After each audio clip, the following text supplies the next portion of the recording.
Discovery of India को लिखने वाले लोग जब भारत को डिस्कवर कर रहे थे तो इस औपनिवेशिक दास्तान को क्यों भूल गए? हमारे जो महान नेता थे उसमें कुछ कुछ सम्मान में इतना विलंब क्यों किया गया? Statue of unity Sardar Patel की पहले क्यों नहीं बन सकती थी?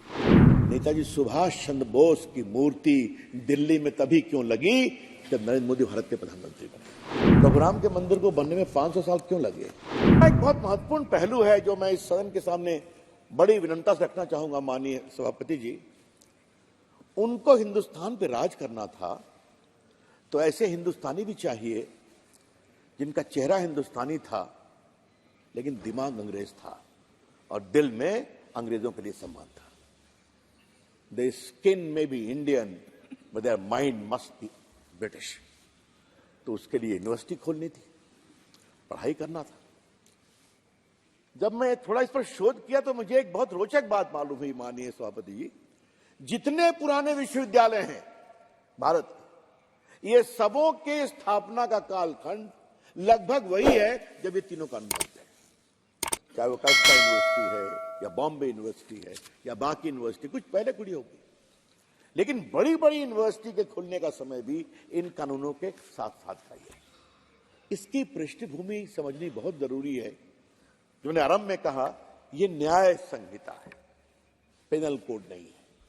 यह इसका दर्शन है जिसको समझना बहुत जरूरी है।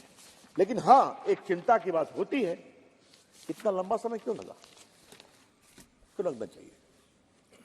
1973 में सीआरपीसी में अमेंडमेंट हुआ, पहले भी कुछ हुआ था, लेकिन जो एक सुविचारित तीनों कोड को बदलने का भारत की आवश्यकताओं के अनुसार प्रयास था, वो क्यों नहीं हुआ? डिस्कवरी ऑफ इंडिया को लिखने वाले लोग जब भारत को डिस्कवर कर रहे थे तो इस औपनिवेशिक दास्तान को क्यों भूल गए? ये बड़े सवाल है, ये उठने चाहिए और मैं उठाना चाहता हूं और उसके लिए अपने प्रधानमंत्री का सम्मान करना चाहता हूं। उन्होंने हिम्मत दिखाई और 15 अगस्त को लाल किले से कहा कि कोई औपनिवेशिक प्रतीक को अब हम बर्दाश्त नहीं करेंगे। आज इसी संदर्भ में माननीय सभापति जी, एक और बात कहने की इच्छा हो रही है। आजादी आई तो जगह जगह जौहर पंचम की मूर्तियां थी, क्वीन विक्टोरिया की मूर्तियां थी, बगल में राजपथ पर था जहां कर्तव्य पथ है, उनको हटाया गया, ठीक हटाया गया। लेकिन हमारे जो महान नेता थे उसमें कुछ कुछ सम्मान में इतना विलंब क्यों किया गया?